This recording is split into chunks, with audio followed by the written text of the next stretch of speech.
Today's offer is brought to you by Wine Exchange. Today we're doing one of actually a very picturesque chateau in Saint-Emilion, Chateau Soutard.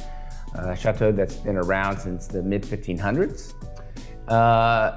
People always used to talk about this chateau, but it wasn't until AG2R, which is a company called La Mondiale, which you may recognize on jerseys of the Tour de France, bought the property and really transformed this property. It sits on top of the hill, clay limestone, and really probably 2018 is when things really started to ramp up. And for 2022, I was really impressed with this wine.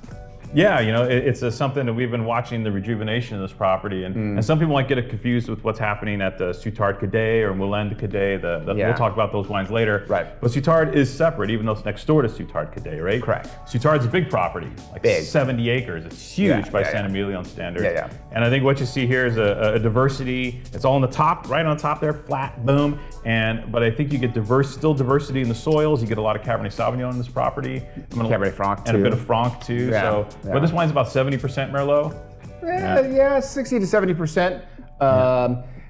Franc and then Cabernet Sauvignon. And again, they're on top of the hill. So you got limestone, but they kind of fall to the backside where you get more clay.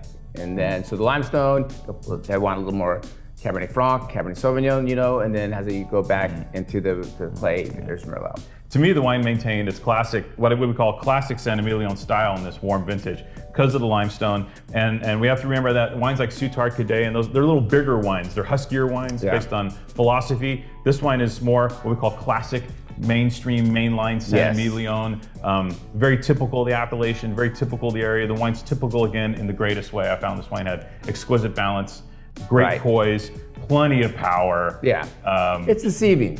You know, it's deceiving when you taste a lot of right bank wines because they are powerful. Like especially the Ville-Marines and the Soutard Cadets, they are big, powerful wines. And so when you taste Soutard, it kind of pulls back a little bit, but in a very elegant and very broad way. So I really like this wine. Yeah, it's another step in the rejuvenation of this great estate and one of my favorite Soutards ever. Right, me too.